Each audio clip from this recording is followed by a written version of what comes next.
El libro de Romanos, capítulo 13, versículos 1 hasta el versículo 7.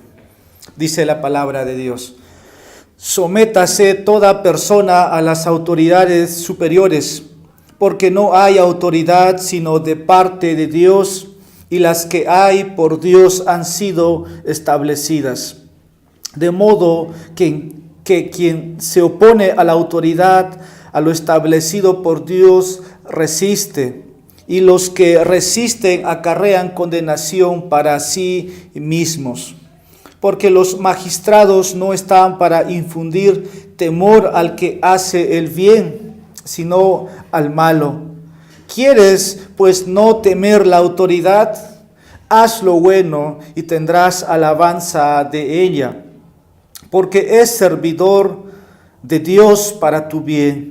Pero si haces lo malo, teme, porque no en vano lleva la espada, pues es servidor de Dios, vengador para castigar al que hace lo malo, por lo cual es necesario estarle sujetos, no solamente por razón del castigo, sino también por causa de la conciencia.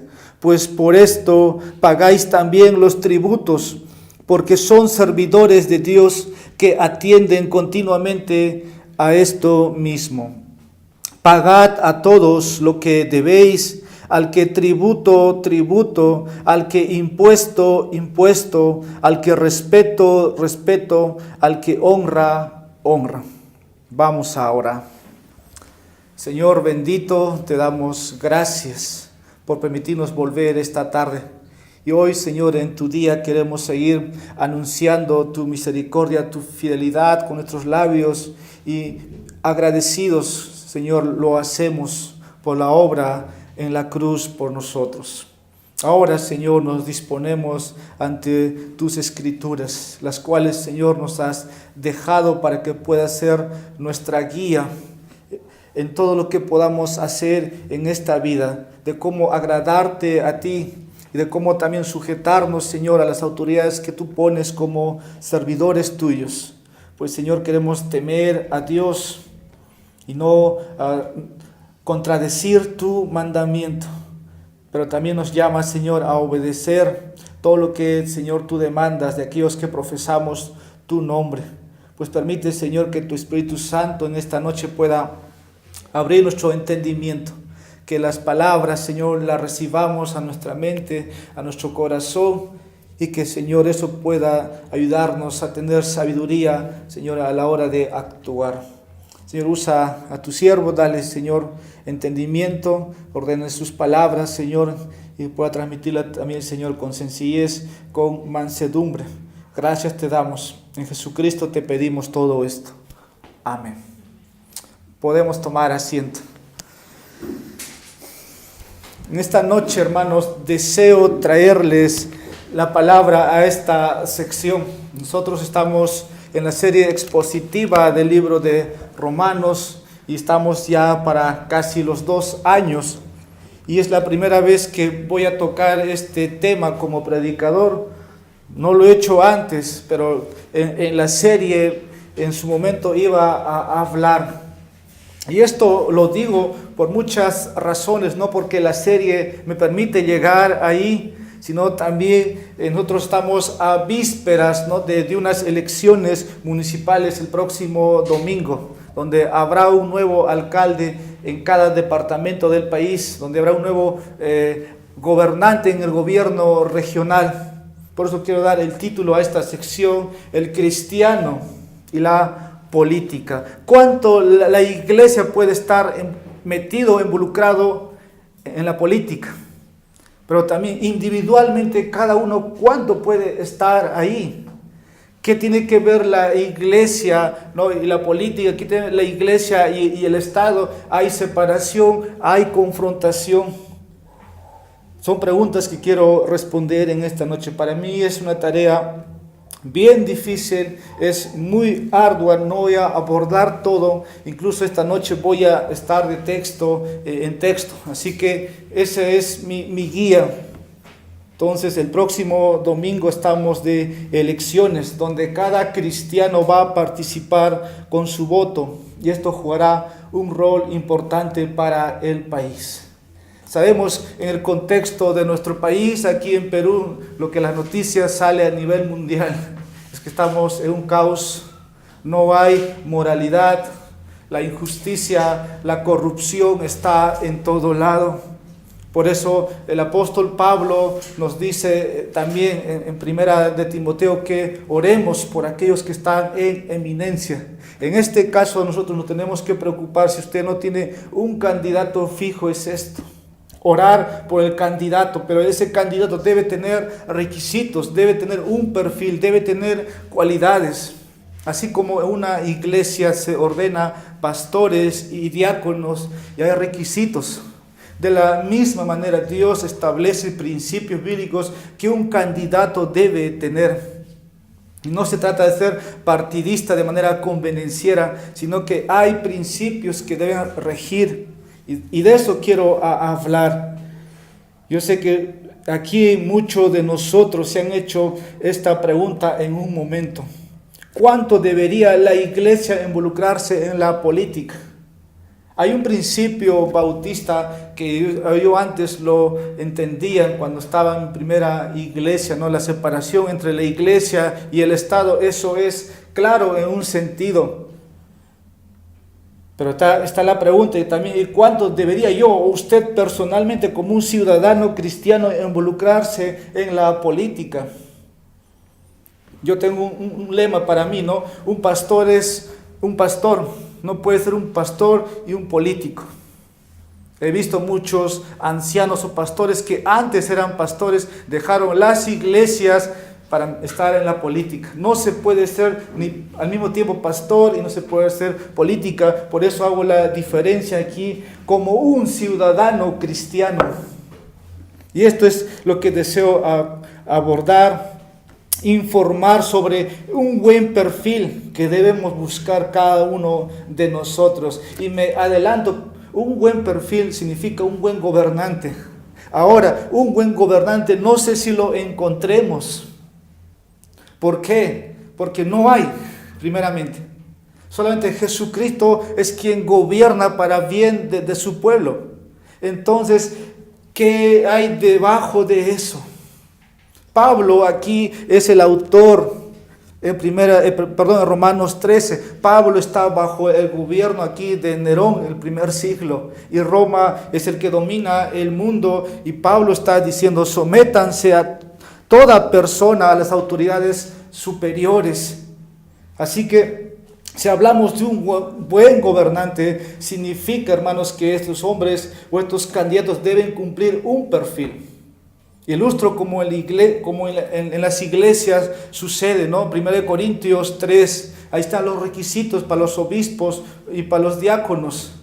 Usted se presenta a un centro de labor y si hay un cargo para postular, ahí están las cualidades o virtudes que piden. Así es también en la política, ¿no? Cada país tiene sus leyes, en nosotros aún reina la democracia.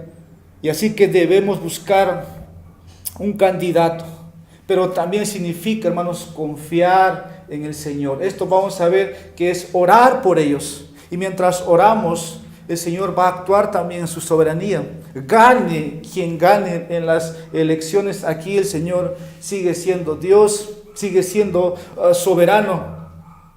El país, hablando de Perú, es un país democrático. Pero Dios usa el voto, ¿no? de nosotros para manifestar su soberanía. Sabemos es Dios quien pone las autoridades, pero de la misma manera nosotros debemos ir a votar. Hay muchos grupos que se excluyen, ¿no? De no participar, hablo de sectas, de grupos religiosos que no hacen su voto. Eso es pecado, eso no es correcto. En nuestro país es diferente. Nosotros debemos ir a votar y Dios va a usar de nuestro voto para mostrar su soberanía. Así como usted ora y el Señor también actúa. es donde la voluntad soberana, ¿no? Y también la responsabilidad del hombre se manifiesta. Eso no lo entendemos, pero el Señor actúa así. Vamos a leer lo que dice Proverbios capítulo 24, versículo 21. Hijo mío, teme al Señor y al Rey. Este es un consejo, este es un proverbio. Y dice así: hijo mío, teme al Señor y al Rey. Como también nos declara el Salmos 72, versículo 1, y voy a estar leyendo muchos versículos. Dice el Salmo 72, esta es la oración del hijo de Salomón por su padre David, que está en el trono. Oh Dios, da tus juicios al rey y tu justicia al hijo del rey. Versículo 2, juzgue él a tu pueblo con justicia y a tus afligidos con equidad. Versículo 4, haga él justicia a los afligidos del pueblo, salve a los hijos de los pobres y aplaste al opresor. Versículo 12, porque él librará al necesitado cuando clame, también al afligido y al que no tiene quien le auxilie. Versículo 13, tendrá compasión del pobre y del necesitado, y la vida de los necesitados salvará. Versículo 14, rescatará su vida de la opresión y de la violencia, y su sangre será preciosa ante sus ojos. Anoche estaba aquí en el Salmo 72 y hay 20 peticiones que Salomón, o 20 súplicas de oración que hace Salomón por su padre que está gobernando. Y Salomón ora por su padre. Por eso nos decía Proverbios: hijo mío. Entonces nosotros, que somos hijos del Señor, tenemos un Padre y debemos pedir, así como Salomón oraba para el gobernante que entre o gane, quien gane estas elecciones. El Señor va a actuar, pero también nosotros debemos ver tal perfil. Así que, como dije, hay requisitos para los pastores, hay requisitos para los diáconos, hay requisitos para los gobernantes o los candidatos. Yo no sé quién va a ganar. Tal vez usted ya se está inclinando por alguien. Al final podemos sacar conclusiones. Ese es un voto informado y usted necesita informarse y votar con limpia conciencia, y el voto es en secreto, y si lo quiere usted manifestar o decir, lo puede decir. Pero vamos a considerar entonces esos requisitos o ese perfil que debe tener ese candidato. No importa si sea un familiar de usted que esté postulando. Tal vez este mensaje va para que alguien no tome la presidencia. Pero el que va a entrar es alguien que está en una autoridad, está debajo del presidente, los gobernantes que van a ser electos. Y voy a enumerar algunos requisitos así solamente de pasada, porque tengo mucho texto, mucha información, y yo desearía, no sé, si un candidato aquí pudiera escuchar lo que hoy les estoy compartiendo. Primero, el candidato debe ser capaz de gobernar. Tenemos un ejemplo, 1 Reyes capítulo 3, versículos 9 y 10. La Biblia nos habla que los ancianos deben saber gobernar su casa. Entonces dice, ¿cómo pueden gobernar, no? Si no pueden gobernar su propia casa? Eso transmitimos también a los gobernantes. Y aquí, en cuanto a Salomón, 1 Reyes capítulo 3, nos invita a ver que el gobernante o el candidato por quien usted va a votar debe saber esto. El candidato debe ser capaz de gobernar esta ciudad de Tacna. Voy a dar lectura a versículos 9 y 10. Da pues a tu siervo corazón entendido para juzgar a tu pueblo y para discernir entre lo bueno y lo malo. Porque ¿quién podrá gobernar este pueblo tan grande? Ahí está, ¿no? Que tenga un corazón entendido para juzgar a tu pueblo y para discernir. Esto es capacidad para gobernar. Segundo, el candidato debe ser un hombre comprometido con la justicia. Vivimos en tiempos de injusticia y estoy diciendo que el candidato debe ser un hombre comprometido con la justicia. Vamos a leer Proverbios, capítulo 14, versículo 34.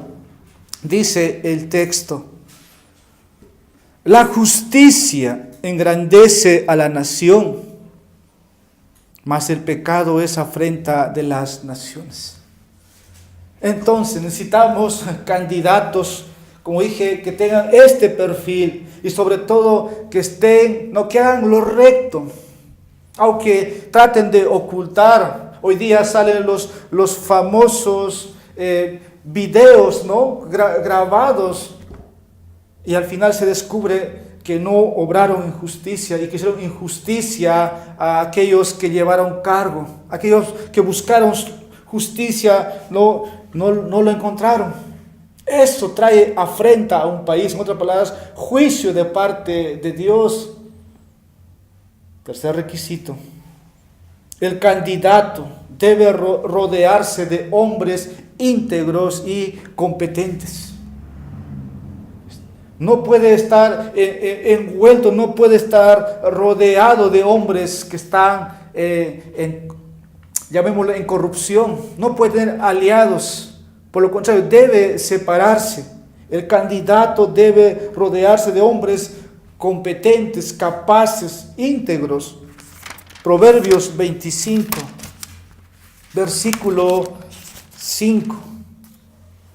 Aparta al impío de la presencia del rey, y su trono se afirmará en justicia. Y su trono se afirmará en justicia solamente cuando el hombre o el candidato se separe de aquellos que le pueden corromper, de aquellos corruptos que le pueden desviar. Solamente así, dice, su trono o su gobierno va a afirmar la justicia. Al final, cuando acabe los 4 o 5 años, diremos que hizo lo correcto. Cuarto, el candidato debe conocer las leyes y no estar por encima de ellas. El candidato debe conocer las leyes. ¿Cómo entonces va a regir si no las conoce? Usted puede seguir con la lista, pero creo que son lo más importante. Estoy haciendo una introducción, como dije, tengo mucho material. Ahora, antes de ir a votar como ciudadanos, como cristianos, quiero que usted pueda considerar qué dice ahora la Biblia para usted. Y he puesto al candidato solamente en algunas declaraciones. Ahora, ¿qué dice la Biblia para el cristiano que va a votar? Primero, la Biblia debe ser tu guía primaria para ir a votar. No es que el candidato es mi papá, mi vecino, mi tío o alguien de nombre, o me va a dar un puesto de trabajo. No, hermanos, no, hermanas. La Biblia debe ser tu guía primaria para empezar por quién vas a votar. Ella te da el consejo. Segundo, la Biblia te pide, hermano, que ores por sabiduría antes por votar. Tercero, la Biblia nos muestra que el candidato debe por lo menos tener principios bíblicos. Esto es clave, porque aquí está, hermanos, la moralidad, la justicia, está, ¿no? Hacer lo recto, o el candidato sea cualquier hombre que no tenga tales requisitos. Yo sé que tal vez hay 1 o 2 candidatos que son cristianos. Ese cristiano tiene una cosmovisión diferente, ve desde otra óptica, llamamos esto una cosmovisión bíblica. A diferencia, ¿no?, que de otro candidato. Pero considera esto. La Biblia nos muestra, hermanos, que el candidato debe tener por lo menos algunos principios bíblicos. Ahora, Digo esto, hermanos, nosotros hablamos de gracia especial, hablamos de gracia común. Quiero decir estas palabras, no es mío, y mucho de lo que estoy diciendo lo voy a decir dentro de un momento como descargos. Dice, en la gracia común siempre hay alguien más idóneo que otro para gobernar. Dios en su gracia nos favorece a todas las naciones, pero siempre en esa gracia común, aunque no es para ellos, ¿no? Hasta que encuentren salvación, no es para ellos la gracia especial, pero en la gracia común Dios siempre va a poner a un hombre idóneo, que es mejor, que es capaz que otro. En este país pasa de todo, lamento decir. Somos conocidos por esto en el mundo entero. Pero el Señor, a pesar de todo eso, se glorifica. Cuarto, la Biblia te dice, hermano, que votes con limpia conciencia. Que votes con limpia conciencia.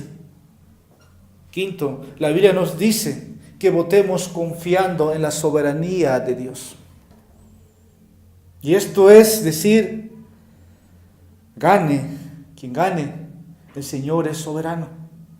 Y la Biblia te dice eso, te informa la Biblia. Sexto, la Biblia muestra que Dios al final se va a glorificar entre quien entre al palacio municipal. Ahora, tras todo esto, lo que estoy citando, deseo también personalmente algunos descargos que yo tengo que hacer, porque mucho de lo que he dicho lo he leído, me he informado, he escuchado sermones, he podido estar tras artículos y sé que hay mucho material. Tal vez yo no deseo cambiar, pero para empezar, como dije al comienzo, esta es mi primera enseñanza respecto a este tema. Pero quiero decir algunas cosas para mí. Tal vez mi primera intención es poder ayudarte. Quiero contribuir, en que tú también te comprometas de conciencia a que ores, a que pidas sabiduría. Y deseo que este mensaje sea comprensivo. Segundo, mi enfoque aquí será teológico. Con esto quiero decir que voy a ver varios pasajes y en algunos casos hablaremos de doctrinas que recorren toda la Escritura, en lugar solamente de estacionarme o quedar aquí un estudio particular en esta sección de Romanos 13. Mi objetivo tampoco no es dar toda la respuesta porque no voy a poder hacerlo sobre este tema, pero quiero darte las pistas o las directrices para que al final no vayas a votar tranquilamente, gane quien gane, como dije. Quiero ayudarte en ese proceso a que pienses bíblicamente en el tema del gobierno civil. Y tercero, todavía estoy en ese proceso de aprendizaje con mi pensamiento sobre estos asuntos. Yo no sé cómo voy a estar de acá de unos años. Prefiero mantenerme con lo que hoy te voy a entregar. Pero quiero, hermanos, hacer, que de manera honesta, como dije, que podamos ir a votar tranquilamente. Quiero hablar, hermanos, en esta noche sobre este tema, el cristiano y la política, de la naturaleza del gobierno civil, cómo las Escrituras nos informan, la relación de la iglesia y el gobierno, así como ciudadanos cristianos individuales. ¿Cuánto nos podemos tener alianza o estar en oposición al gobierno? Esta es mi proposición. Cristo debe ser el Señor de nuestros puntos de vista político. Cristo debe ser el Señor de nuestros puntos de vista político. En otras palabras, pensar bíblicamente respecto a este tema. Y Cristo es el que gobierna. Eso puede sonar muy obvio, ¿no? Tú lo sabes, hermano, pero en la práctica a veces no es tan obvio. Las personas cuyas vidas están de otra manera en sumisión a Cristo, a veces tienden a olvidarse del señorío del Señor cuando está en un cargo político. Recuerden, los que están en una posición que el Señor les da es para ayudar, como leíamos en Deuteronomio, leíamos en Proverbios, a los necesitados, a los pobres. Significa esto, a veces muchos quedan pobres no porque son perezosos, sino porque en el tiempo del pueblo hebreo muchos iban a la guerra. Puede ser que en esta ciudad uno pierda por incendios, por asaltos y quede en la pobreza. Eso es un pobre. No necesariamente el perezoso, el que no trabaja. Ahora, algunos cristianos han mantenido o han dicho esto, que la política es sucio, que la política es del diablo, que la política es mundana y que nosotros somos ciudadanos del cielo porque nuestra ciudadanía está en los cielos y por eso el cristiano no se mete en nada lo que es la política, hasta el punto de negarse a votar. Otros se involucran completamente, pero esa participación es más emocional que racional. Pocos parecen pensar bíblicamente que un pastor pueda dejar una iglesia para tener un cargo. Por eso Cristo debe ser el Señor de nuestros puntos de vista político. Ahora yo digo, si Cristo es el Señor de toda tu vida, debemos pensar también que el Señor sea nuestro punto de vista en estos asuntos. Vamos a leer lo que dice 2 de Corintios, capítulo 10, versículo 5. ¿Qué dice? Derribando argumentos. Eso es lo que estoy haciendo. Y toda altivez que se levanta contra el conocimiento de Dios. Esto es lo que debe hacer usted. Y llevando cautivo todo pensamiento a la obediencia de Cristo. Todo pensamiento lleva a Cristo. Eso debe ser nuestro pensamiento político también. No solamente es con otros temas, sino la política. Entonces quiero ir al texto y también ahora entrar de lleno al tema o a la materia, la naturaleza del gobierno. Es ordenado por Dios y ella demanda responsabilidad. Este es mi primer punto. La naturaleza del gobierno es ordenado por Dios y ella demanda responsabilidad. Nosotros hablamos de la naturaleza de la iglesia. La iglesia está ordenada por el Señor, es un cuerpo que funciona con diferentes miembros ejecutando cada parte cumpliendo su rol. Pero ahora aquí quiero ver sobre la naturaleza del gobierno. Las escrituras enseñan, hermano, que el gobierno es ordenado por Dios y por lo tanto también demanda responsabilidad. Primero aquí, el gobierno es ordenado por Dios. El candidato tiene que saber esto. Él no está por accidente ni por azar, no vivió en esta década y se va a sentar en el sillón municipal. En la medida que si podemos llegar nosotros a un día a compartirle el Evangelio, o ese hombre llega a conocer, sabrá que Dios pone los gobernantes.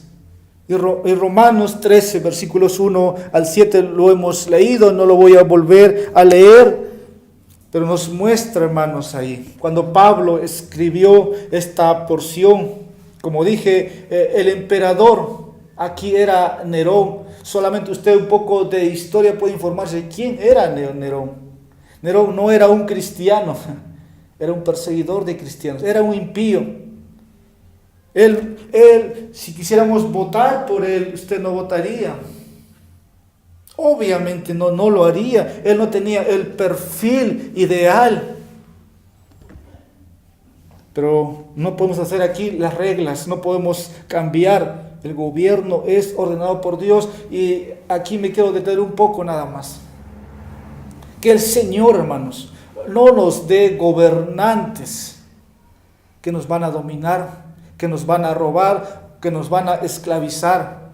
Que el Señor no nos pague de cómo nosotros o esta ciudad se está conduciendo. Por lo contrario, el Señor por su misericordia nos pueda poner a gobernantes con principios, como dije, bíblicos, que tengan una cosmovisión bíblica. Eso va a servir de acá de 5, 10, 20 años. Y vamos a tener familia y vamos a tener hijos. Usted va a poder, ¿no? Algo sembró ese hombre. Pero si no vemos eso, simplemente la educación, la economía, todo va a estar igual o va a estar peor. Va a decir, tuvimos el peor gobernante. Y por eso digo que el Señor no nos dé un gobernante de acuerdo cómo está esta ciudad en lo moral. Nerón es el gobernante y Pablo está escribiendo, versículo 1, sométase toda persona a las autoridades superior, y Nerón es la autoridad superior del siglo I. Dios ha ordenado la autoridad del gobierno, es parte de su plan aquí en la tierra, y los propósitos de Dios para el gobierno se pueden reducirse a dos grandes áreas. Ahora es lo que quiero nombrar. Primero, promover la justicia para todos. Promover la justicia para todos. ¿Qué nos dice Primera de Pedro, capítulo 2, versículo 14? Ya los gobernantes, como por él enviados para castigo de los malhechores y alabanza de los que hacen bien, porque esta es la voluntad de Dios. Pero el versículo 14 nos indica, hermanos, que los gobernantes, que lo están en autoridad, ellos están para castigar, para sancionar. ¿A quién, hermanos? A los que obran de manera incorrecta. No solamente el ladrón, pero sabemos que hay ladrones, no significa que pueden vivir como quieren. Pero también aquí está la alabanza para los que hacen el bien. Entonces, el candidato debe pensar esto: la justicia debe reinar aquí. Porque Dios dice que ellos deben promover la justicia para todos. Y Romanos 13 habla sobre el gobierno. Y en estas palabras, que el gobernante lleva la espada o está llevando la espada. Ellos son como los vengadores de Dios. Si Dios quiere manifestar ira, es por medio de los gobernantes. Al que practica el mal está la espada, es la ley. Esto apunta al poder del Estado para usar, ¿no?, la pena capital. Si la ley establece, aquí no hay imparcialidad, debe verse lo justo. No se puede comprar a las autoridades, no debe haber favoritismo. El poder del Estado está para eso, para lograr que la justicia alcance a todos. Ahora el Salmo 72 lo leí un momento atrás, pero es otro de los pasajes del Antiguo Testamento. Como dije, Salomón ora por su padre. Cómo el gobernante debe ser compasivo, cómo el gobernante debe ayudar a los necesitados, cómo el gobernante debe ayudar a los pobres. Así que las Escrituras nos muestra estos indicativos, estos principios.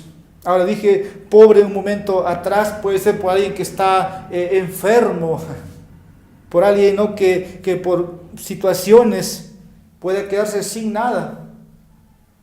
Las autoridades están para eso, hermanos. Debe ayudarse. Ahora, la condenación de Dios se basa en el primer grupo aquí, que tienen compasión. El gobierno debe proteger. El gobierno debe ayudar a los que son verdaderamente necesitados. Y tal usted diga, ¿qué tiene que ver esto conmigo? Puede estar en situación como cristiano, o que los cristianos estamos para ayudarnos entre los cristianos, pero ¿qué de la ciudad? Hay muchos oprimidos, hay injusticia mucho. Yo veo noticias todos los días. El gobierno debe hacer su parte, legislar, hermanos, que la ley legisle, rectamente, moralmente. Y esto, si hablamos un poco más, lo llevamos. Por ejemplo, los 10 mandamientos establece: no matarás. Eso es el sexto mandamiento. Otro de los mandamientos, el octavo mandamiento es: no robarás. Eso están para que se obedezcan allí en el palacio, allí en el gobierno. También habla que no debe haber discriminación racial. Es una enseñanza bíblica que está en las Escrituras, hermanos. Dios ha dicho, no solamente el Antiguo Testamento. Voy a dar 2 lecturas, uno en el Nuevo Testamento y otro, primero vamos al Antiguo Testamento. Deuteronomio capítulo 10, versículo 17. Porque Jehová vuestro Dios es Dios de dioses y Señor de señores, Dios grande, poderoso y temible. Dice que no hace acepción de personas ni toma cohecho. No solamente aquí nos dice que Dios no hace acepción de personas y que el gobernante que entre no debe hacer acepción de personas. Hoy, tristemente, cuando te presentas un trabajo, todo es aquí político. No hay opción. No pueden todos trabajar. No debe haber acepción de personas. Cada uno de nosotros tiene derecho a postular. Y por último, ni tomar cohecho. ¿Qué significa eso? No debe haber, hermanos, fraude. No deben pedirte dinero, ni tú debes dar dinero para tener un puesto de trabajo. Volviendo al Nuevo Testamento, Hechos capítulo 10, versículo 34. Dice Hechos capítulo 10, versículo 34. Es un pasaje ahí en el Nuevo Testamento. Entonces Pedro, abriendo la boca, dijo: en verdad comprendo que Dios no hace acepción de personas. ¿Y quién es el hombre para que haga acepción de personas? Nos preguntamos. Así que por ahí algunos que digan: no importa lo que la Biblia dice, yo voy a gobernar. Mentira. Primeramente dijimos que ese candidato debe hacer prevalecer la justicia. Dijo un presidente hace años atrás, no recuerdo, un presidente americano, que sin la Biblia no se puede gobernar. Y es para pensarlo, pero es cierto, se necesita de los principios bíblicos. Y eso es lo que hace, hermanos, un gobernante. Y aquel que entra tiene que considerar esto. Las leyes están para proteger a los ciudadanos. Aquí en la ciudad es frontera. Y hay mucha corrupción, muchas leyes no se están respetando. Significa, hermanos, que Dios tiene que hacer cumplir las leyes. Entonces, primero hemos visto que el gobierno es ordenado por Dios para promover la justicia. Ahora quiero que podamos ver que el gobierno está para promover la paz y el orden en la sociedad. Para promover la paz y el orden en la sociedad. Vamos a leer lo que dice 1 Timoteo capítulo 1. Como dije, no me voy a centrar en un texto particular, sino que voy a usar muchos textos, pero estos principios están en las Escrituras. Tampoco quiero sonar muy temático ni textual, pero dice 1 Timoteo capítulo 2, versículos 1 y 2. Exhorto ante todo a que se hagan rogativas oraciones, peticiones y acciones de gracia por todos los hombres, por los reyes y por todos los que están en eminencia, para que vivamos quieta y reposadamente en toda piedad y honestidad. El candidato debe promover la paz y debe haber orden en la sociedad. Ahora, el texto aquí nos dice, hermanos, exhorto. Y hablamos aquí de cristiano a cristiano. Pablo dice a los hermanos en Éfeso que hagan rogativas, oraciones. 4 cosas menciona ahí. y en la manera que nos corresponde a nosotros, a rogar al Señor, rogativas oraciones, peticiones y acciones de gracia por todos los hombres. Debemos orar entonces, es nuestro deber. Como dije, es tu obligación orar por esta iglesia, sí, pero también es tu deber, tu compromiso aquí al leer este texto, orar por los que están en autoridad. Sufrimos este año un cambio de presidente. No es normal que un presidente gobierne un año y después entre otro para los 4 años que faltan. Hay que orar por los reyes, por los que tienen autoridad. ¿Para qué, hermanos? Versículo 2 nos dice, para que vivamos quieta. Paz, hermanos, paz en la ciudad. Usted mira, hay paz si sale afuera. Está el peligro. Está el peligro. Y reposadamente en toda piedad y honestidad. El gobierno debe mantener, hermanos, una defensa nacional. Si no se está cumpliendo, tal vez porque muchos no estamos orando por las autoridades,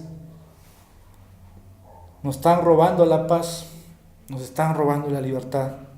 Muchos hombres sanguinarios, muchos hombres violentos, pero aquellos que están en eminencia deben promover también, hermanos, la libertad religiosa.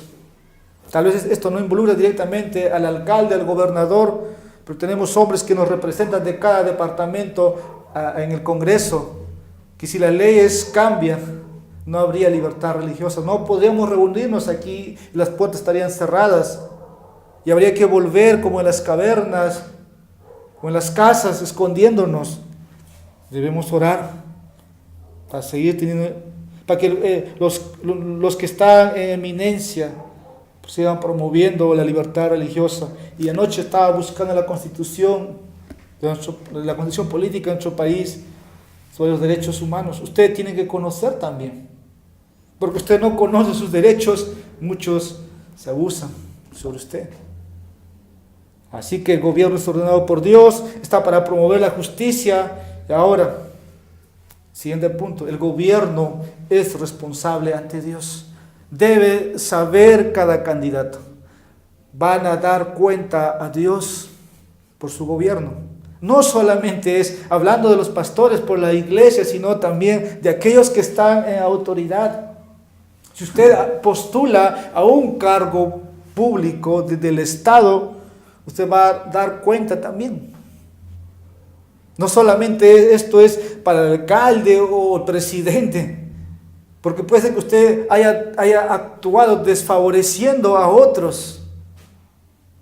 El gobierno es responsable ante Dios. Hay 2 textos en el Antiguo Testamento muy claros para lo que quiero decir. Daniel capítulo 4 versículos 32, Daniel capítulo 5 versículo 21. Ahí tienes cuando Dios le dice al poderoso Nabucodonosor. Y tienes a Daniel ahí. Y Daniel repite en los 2 textos las mismas palabras.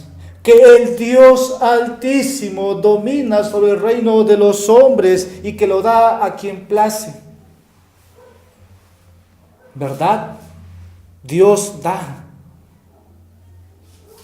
Tenemos en el Nuevo Testamento. Pilato le dijo a Jesús, Juan capítulo 19, versículos 10 y 11, Pilato le dice a Jesús ahí, esta conversación, ¿no sabes que tengo autoridad para soltarte y tengo autoridad para crucificarte? Respondió Jesús, no tendrías autoridad sobre mí a menos que te le hubiesen dado de arriba. Y estoy diciendo que el gobierno es responsable ante Dios. Primero, como estamos viendo aquí, es Dios quien pone, es Dios quien gobierna. Ni Pilato tuvo la autoridad del cielo. Esa autoridad lo dio el Padre. Y Jesús le está recordando ahí. Debemos recordar entonces, por más que una nación no sea de cristianos o de creyentes, pero el Señor nos recuerda, hermanos, así como Daniel Nosotros debemos recordarles a los gobernantes. Van a dar cuenta a Dios. Hace 2 años atrás yo estuve participando de una invitación que me llegó amablemente de un hermano que no conocía en este país. Ustedes saben del Ministerio de Parlamento y Fe que tiene que llevar el Evangelio a las autoridades. Me siento en deuda y creo que no hemos hecho nada como iglesia. Compartí el sentir y quedó ahí. Pero creo que están en algunos países respondiendo a esto. Muchos están llevando el Evangelio a los que están directamente en eminencia, regalando un Nuevo Testamento, haciendo devocional con el alcalde, con los regidores. Espero si el Señor nos permite aún participar de eso. Pero esa vez recuerdo, eso fue algo que en Lima nos acordamos todos los pastores que fuimos, de todo el país, de que en nuestras iglesias locales vayamos a los municipios y les compartamos el Evangelio, así como Pablo lo hizo, llevando el Evangelio a los que estaban en eminencia, volviendo a Daniel, volviendo a las palabras de Jesús.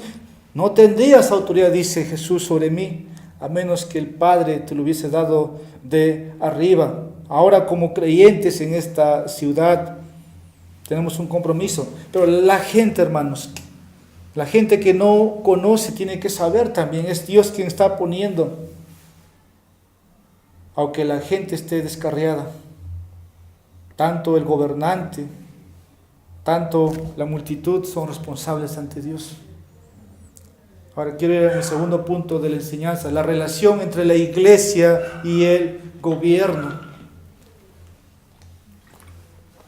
¿Cuál es la relación entre la iglesia y el gobierno?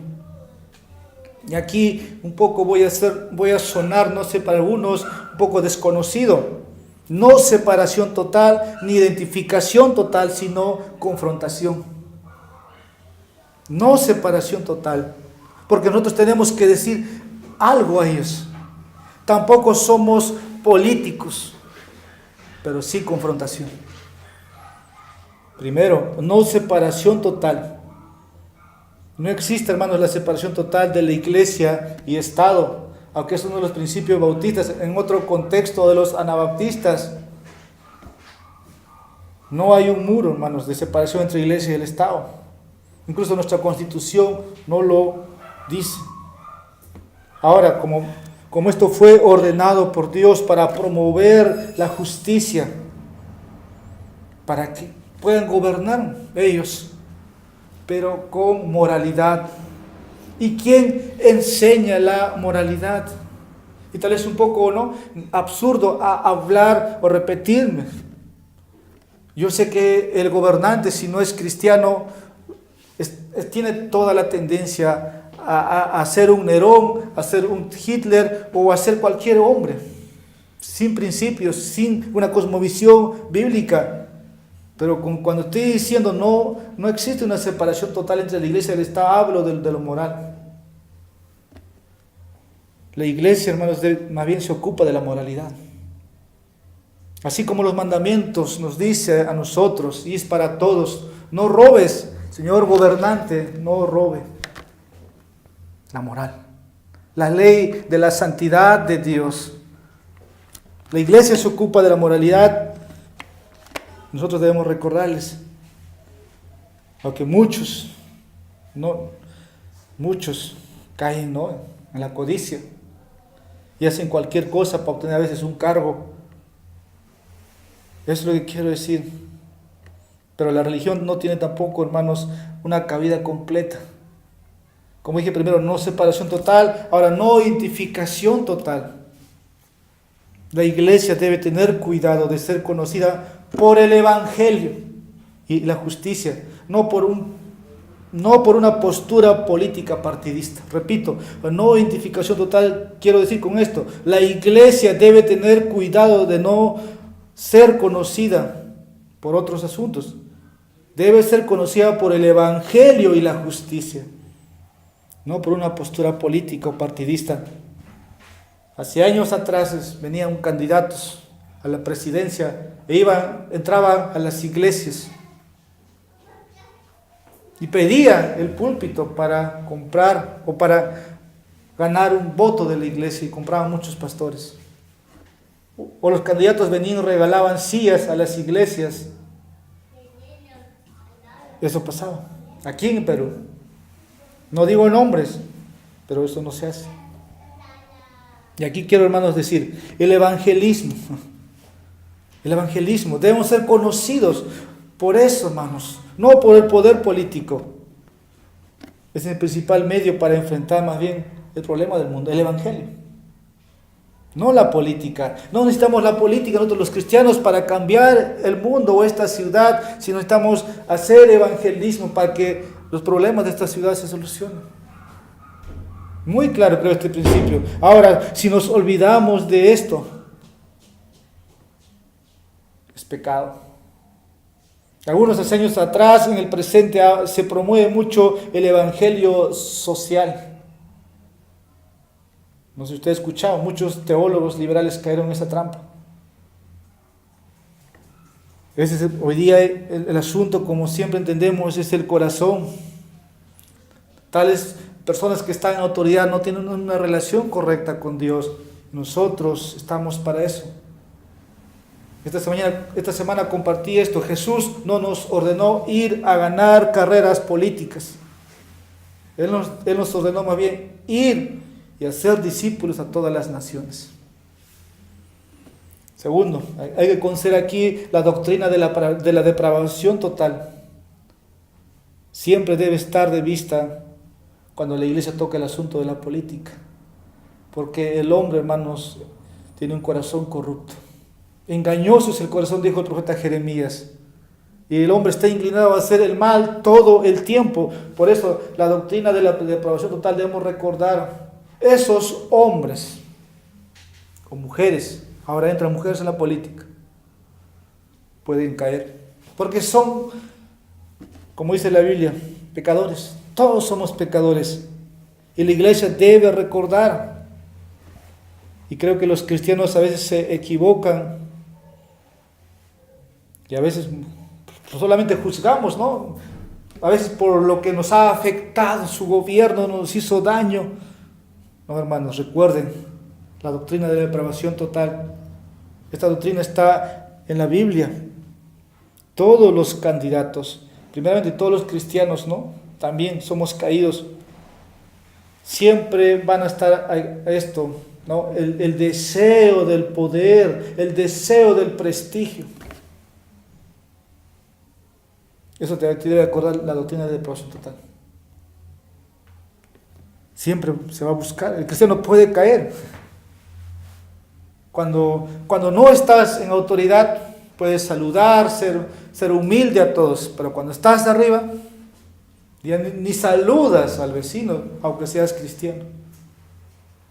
Tonterías. Pecamos siendo cristiano. Así que, hermanos, esto nos recuerda la Biblia. ¿Hay un riesgo para los cristianos? Sí. Para el incrédulo, yo creo que es natural, pero debemos recordar. Así que por eso no podemos confiar en gobernantes humanos.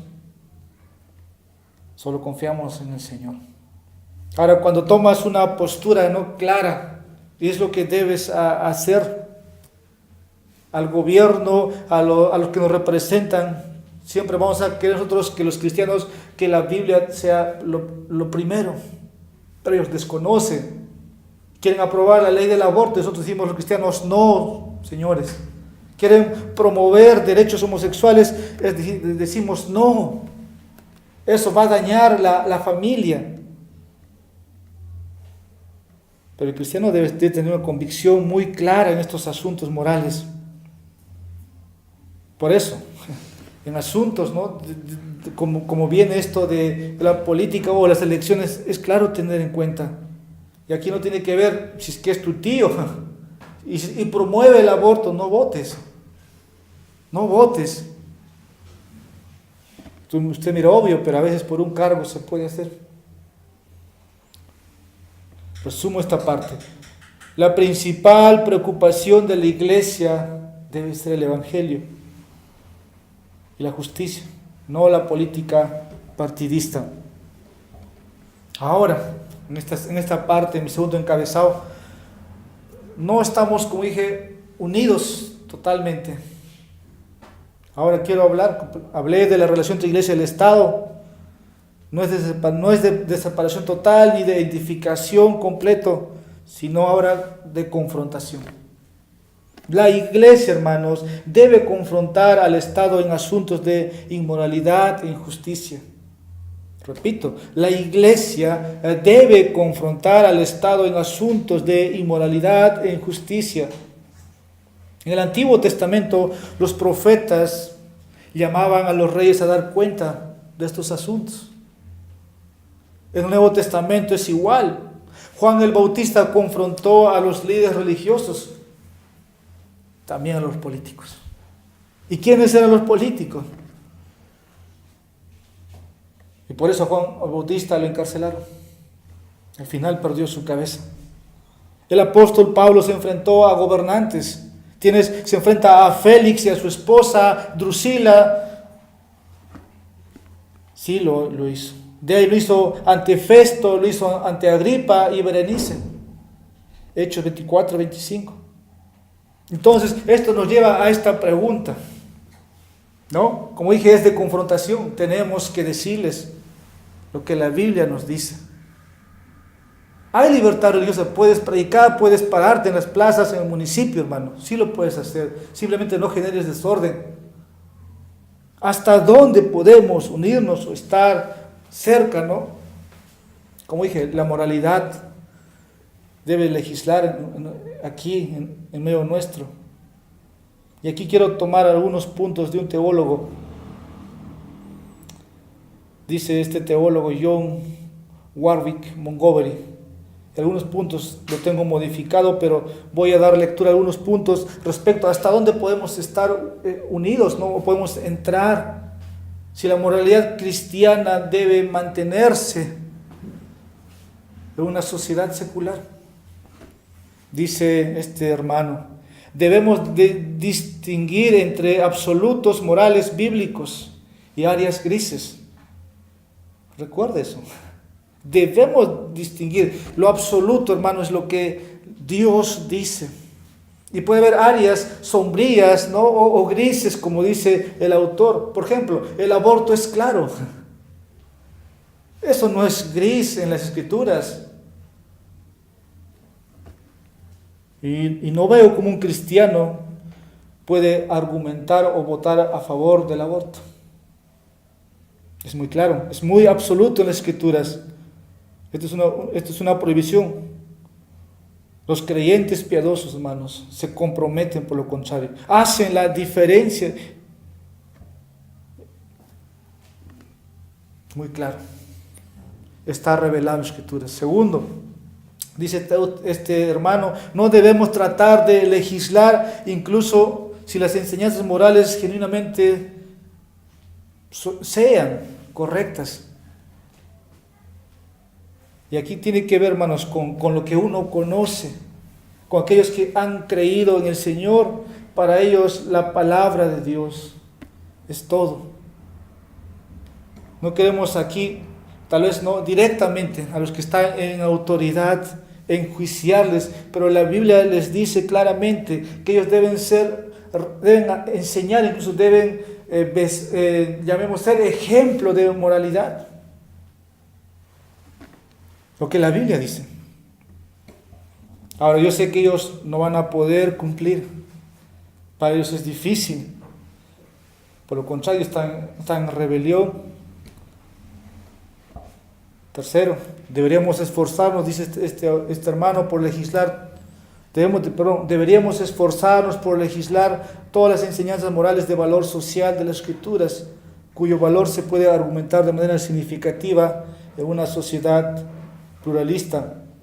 Las leyes que se aprueban o las leyes que se ignoran deben considerarse aquí. Yo creo que, como puse el aborto, ¿no? Eso protege a la familia, protege a ese bebé. Y es un ejemplo nomás que estoy tomando. No porque la mujer, ¿no? o el que fue dañado, fue abusada sexualmente, significa que ¿no? la ley le permita abortar. Es un derecho muy claro en las Escrituras. Pero algunos pueden en contra de eso argumentar o a favor de eso. Como dije, lo absoluto, hermanos, es las Escrituras. Este autor dice ya para finalizar sus palabras: en la arena política, si la elección es entre un compromiso razonable que tiene una buena oportunidad de pasar frente a la posición intransigente, tiene pocas posibilidades de pasar. Y dice, acceda al compromiso. Estamos comprometidos con la moralidad. Es lo que, en resumen, vivimos en un mundo caído. Les recordé, no olviden la doctrina de la depravación. Y abortar, hermanos, es inmoral. Es inmoral. Para finalizar esta noche la enseñanza, quiero decir, hermanos, resumiendo hasta aquí, tenemos que ser políticamente sabios. No vas a votar a regalar tu voto, porque puede tener consecuencias. No es un juego. Yo recuerdo a muchos, ¿no? Voy a ir cuando van a votar y hacen una burla incluso de lo que de sus votos. Estoy diciendo que tenemos que ser políticamente sabios. Tercero, la relación entre cristianos individuales y el gobierno. Primero tratamos con la iglesia, ¿no? ¿Cuánto la iglesia tiene que estar ahí? Este es mi tercer punto. La relación ahora como cristianos individuales. O sea, como usted, un hermano, si puede, por ejemplo, participar en la política. Cristianos o ciudadanos cristianos. La relación como cristianos con el gobierno. Y aquí esto no es algo que sale de mí, sino que lo estoy tomando de otros. Pero primero voy a mostrarles o voy a enumerar lo que los cristianos deben hacer o lo que se requiere de los cristianos y lo opcional. Primero, requerido a todo cristiano, se requiere esto: estar sujeto al gobierno, a menos, ¿no?, que ellos nos lleven a desobedecer a Dios. Como leemos en Romanos 13, estar sujeto al gobierno, a menos que nos pida que desobedezcamos a Dios, porque la Biblia dice, es mejor obedecer a Dios antes que a los hombres. Esto se te requiere de ti. Romanos 13:1, 1 Pedro 2, versículo 13-14, Hechos capítulo 5, versículo 29, Daniel 1, capítulo 3, Daniel capítulo 6. ¿Qué se requiere del cristiano? Debe dar honor propio a aquellos que están en autoridad. Honor. Leíamos 1 Pedro 2, versículo 17. Y esto involucra nuestra actitud. No puede estar regañadiente, enojado. Tampoco significa, ¿no?, que es Nerón y larga vida a Nerón, larga vida a César. No.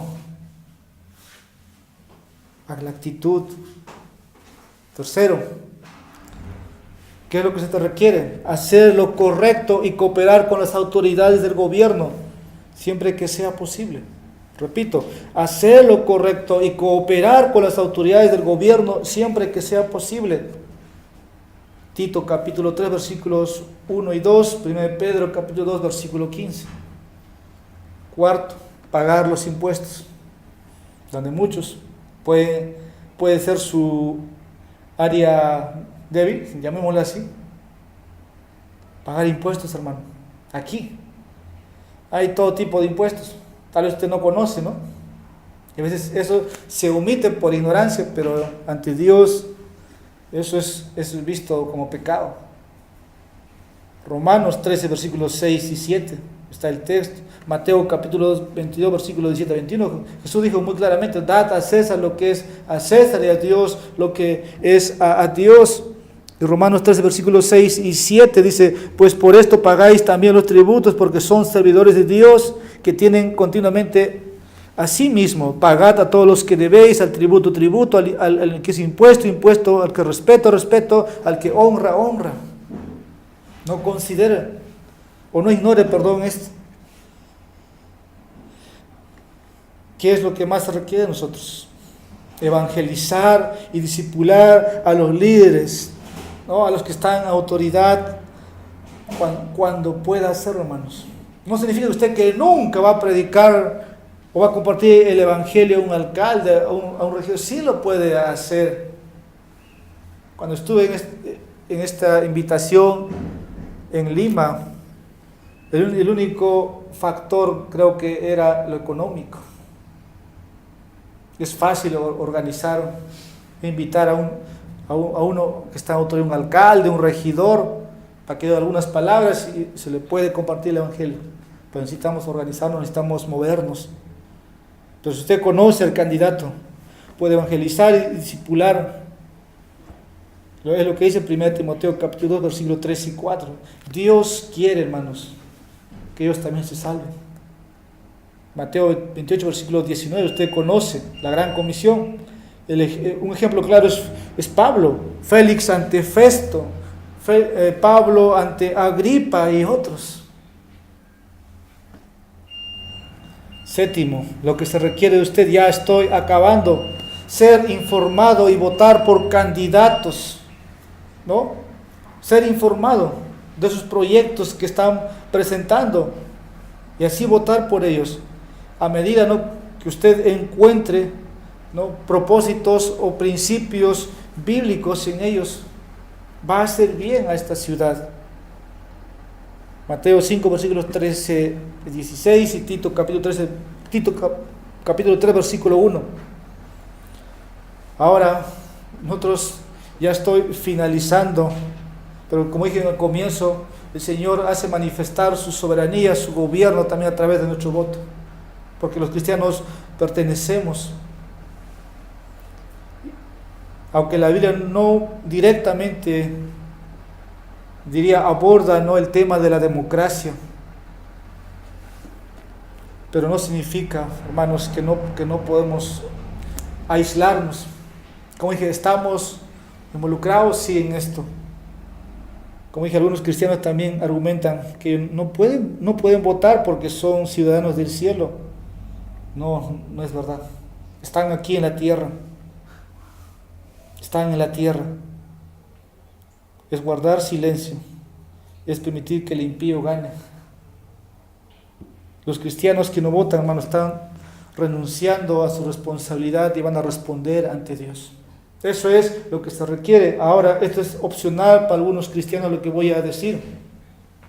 Primero, trabajar como voluntarios o como personal de apoyo para los políticos que defiendan la justicia y la moralidad. Siempre me han hecho esta pregunta, si podemos trabajar en la política. Estoy diciendo, trabajar como voluntario, como un personal de apoyo para los políticos que defiendan la justicia y la moralidad. Ahora, esto no es un llamado para todos. Como dije, es opcional. Esto no se requiere de cada creyente, pero es opcional para algunos. Y aquellos que son llamados tienen que obedecer esto. Segundo, para postular a un cargo político. De nuevo, esta es una cuestión de un llamado personal ante Dios. Puede ser aquí local, en nuestro distrito, puede ser en el sillón municipal, puede ser a nivel nacional. Pero yo creo que la iglesia, hermanos, puede ser un suministro de hombres y mujeres íntegros que pueden estar ahí en un cargo municipal. Pero hombres y mujeres que temen a Dios. Hombres y mujeres que temen a Dios. El gobierno es un lugar muy difícil, sobre todo para mantener un testimonio cristiano. Yo he dicho que un cristiano aquí en Perú sea un presidente, es bien difícil que permanezca de pie. Pero hay dos ejemplos notables en la Biblia, estoy acabando, que estuvieron, por cierto, en un gobierno fuera de su nación. José en Egipto íntegro. Y Daniel en Babilonia, íntegro. Conclusión. Quiero volver a lo que hice en mi propuesta, mi pensamiento inicial al comienzo. Cristo debe ser el Señor de nuestros puntos de vista políticos. Como dije, todo pensamiento hay que llevarlo a Cristo. Y Jesucristo es también, hermanos, recuerda quien gobierna soberanamente para el bien de su pueblo. Y todos debemos someternos a su autoridad, como también aquellos a quienes Él pone. Pregunto, ¿Jesús es tu Rey soberano? Tú puedes decir amén, porque soy un cristiano. Por eso el Señor dice, no, ¿por qué me llamas Señor, Señor? ¿Por qué me llamas soberano, soberano, si no haces lo que yo te mando? Para el que no lo conoce, y si un día un candidato o alguien que está en autoridad, la pregunta es lo mismo. Si Jesús es tu Rey soberano. Porque si no lo es, está perdido. Si se ha sometido a su señorío. Y aquí quiero concluir con estas palabras también. Que los cristianos no debemos dividirnos por preferencias políticas. Porque uno puede salir, yo soy de tal partido, yo soy de tal candidato, y empieza la separación en la iglesia. O entre cristianos. Espero, hermanos, que en esta noche te haya dado algunas pistas claras, que a una semana de ir a votar pienses, evalúes las propuestas y en oración esperes la voluntad de Dios o el candidato que va a ser elegido. Y termino con estas palabras, que cuando Jesucristo, hermano, reina en tu vida, cuando Jesucristo reina en tu familia, cuando Jesucristo reina en tu iglesia, esto va a ser un resultado de paz. Como dice Pablo, ¿no? Va a haber tranquilidad. Va a haber tranquilidad. El Señor reina, el Señor gobierna. Vamos a orar. Padre, te damos gracias una vez más. Señor, tu consejo, tu sabiduría es amplio, pero nos aferramos a lo que nos has podido dar comprensión en tu palabra. Señor, te pedimos que tú sigas a favor nuestro, que el gobernante o las autoridades que tenemos, Señor, puedan considerar siempre los estándares bíblicos. Aunque tal vez, Señor, han escuchado hacer lo recto, pero si no lo han escuchado, Señor, puedes usar tu iglesia para informarles cómo tienen que gobernar. Y te pedimos, Señor, tengas misericordia de nosotros, pero también tengas misericordia, Señor, de aquellos que van a entrar a un cargo público, que les des sabiduría para gobernar, que los libres, Señor, de tentaciones, que los libres, Señor, de hombres corrompidos, de hombres corruptos, y que, Señor, a través de eso, tu iglesia y nuestras próximas generaciones, nuestras familias, Señor, podemos tener un beneficio, Señor, de que tú has escuchado nuestras oraciones. Bendito seas por siempre. Tú nos recuerdas que tú eres quien gobierna a favor de su pueblo. Esto te oramos en nombre de Jesús. Amén.